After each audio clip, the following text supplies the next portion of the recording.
You can spend millions of dollars buying real estate in Telluride, Colorado, and still accidentally choose the wrong property. It usually happens just because buyers assume the market works similarly to everywhere else where they've purchased. The local nuances really do matter. And there's a few aspects of selection that most buyers don't naturally intuit or appreciate until they're deep into the process. And I'll talk about that in detail when we're discussing neighborhood decisions. But the sooner somebody understands the nuances here, the smoother and more honestly enjoyable the process of shopping and dream weaving really becomes. Let's dive in. Now, of course, Telluride is globally known, but in real estate terms, it's shockingly small around here. So if you're an active shopper, this is not a place where multiple properties that share similarities and give you range of things to choose from necessarily exist in the same time. Waiting for the next one or something close but not quite is a reasonable expectation. But around here, that just simply doesn't always exist, or at least not exist publicly in the MLS. Trade-offs are unavoidable here because of the market size. That doesn't mean settle. It just means that very few things really check every single box perfectly. So having a realistic list of trade-offs for what is extremely close in terms of access, in terms of size, in terms of design, in terms of location, views, privacy, walkability, if you're concerned about rental flexibility, things like that, you got to know. We're not talking about settling, we're just talking about understanding the range so that you can effectively prioritize and turn prioritization into winning. The buyers who struggle the most in Telluride are often the ones that just wait for their version and sometimes changing version of absolute perfection. And honestly, the market doesn't really offer that perfect template very often. So if you want to be successful, you just got to understand the landscape and make really intentional decisions with that to find and personalize the absolute perfect property. Working with a knowledgeable local broker is foundational to success here because the market has a lot of layers. There is, of course, what you see online with whatever your favorite national portal is, but those don't account for how properties are frequently withdrawn and reintroduced to the market based on the seasons and trying to protect the perception of days on market. And then there's multiple off-market opportunities that will never ever see the MLS.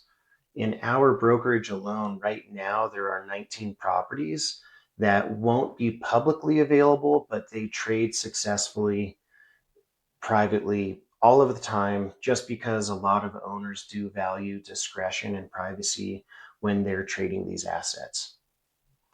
And then lastly, online portals can be confusing. So for example, sometimes people will notice something online like a 4-bedroom single family home priced at $1 million instead of 5 or 6. And it's really misleading because properties like that are always falling into a deed restricted category, which are legally restricted to local ownership based on local income, as well as full-time residency requirements. So just because you see it online doesn't mean there's a path to actually own it as a vacation property. Now let's talk about neighborhood decisions. In most markets, people evaluate their neighborhood based on schools, crime, commute times, etc. In Telluride, the question set is just totally different. It starts with town versus mountain village versus a nearby outlying area. Maybe it's a mesa, maybe it's a nearby ranch property. And once you get through that, you're wondering about access to amenities, walkability to Main Street, ski access, commuting to skiing, a 5-minute walk, or a 15-minute drive versus literally skiing in and skiing out from your doorstep. The questions are home size limitations per zoning, short-term rental flexibility or availability at all, and the potential impacts of future development in your neighborhood. And then the one thing that people don't really understand without working with a local broker is sun exposure. So think about how Telluride sits on an east-west box canyon that's very intimate, and that orientation matters a lot more than how people might imagine it. Everything south of Main Street is cast into the shadow of the ski resort early in the afternoon. And so in a ski town climate, that shadow is kind of a big deal. Properties on the north side stay in the sunlight much longer. A lot of properties in Mountain Village get full radiant sun all day, and some almost not at all. And then on the mesas, of course, you get beautiful glow constantly.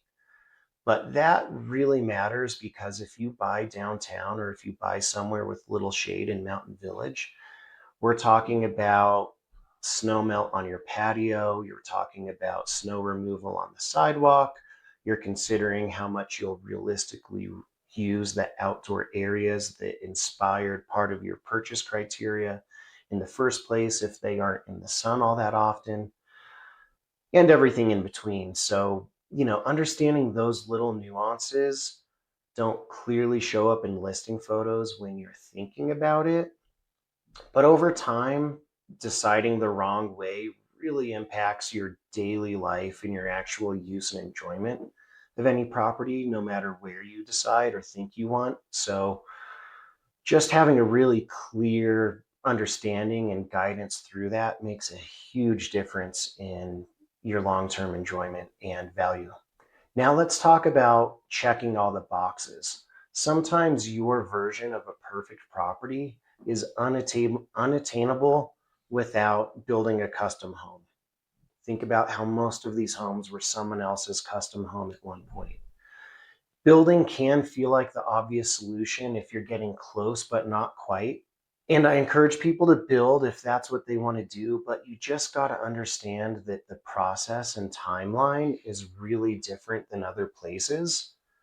It's not fast, it's not simple. There's multiple levels of zoning to navigate, design review in different areas of the market physically, various approvals, infrastructure considerations, and logistics that you really need to understand deeply before moving forward with an expensive project. And just in terms of time, people tend to really value their time and want to use things right away. And finally, the mechanics do sometimes surprise people. There is a 3% transfer tax in the town of Telluride and the town of Mountain Village. And in some other parts of the county, it can even be up to 4%. Customarily, it is paid for by the buyer, although everything in a contract is always negotiable. Once you understand the structure, though, it is really straightforward, but it is a meaningful cost factor to make sure you know from the beginning. And that's just simply another nuance. To wrap it all up, Telluride market really does reward preparation and understanding as you embark on this journey of potentially buying here. Decisions will become clearer. Stress level does drop when you have a really good orientation and guidance. If you're seriously considering buying or building, or you just want to go deeper to understand what it all looks like, we are always available for a thoughtful conversation around that. And if you're just early in the process and you want to stay informed and you want to gain that knowledge base, we do publish a really thorough regular market update with insights you're welcome to subscribe to in a link below. We'll also be creating additional videos that go really deep on each of these important topics with some of the nuances that will matter as you do move forward or think about moving forward. At any rate, you can sign up for the newsletter if it's valuable and useful to you. And you're always welcome to stay tuned to this channel covering both lifestyle and real estate beyond the highlight reel, so you get a perfect crystal understanding of how to visit Telluride, play in Telluride, and consider investing.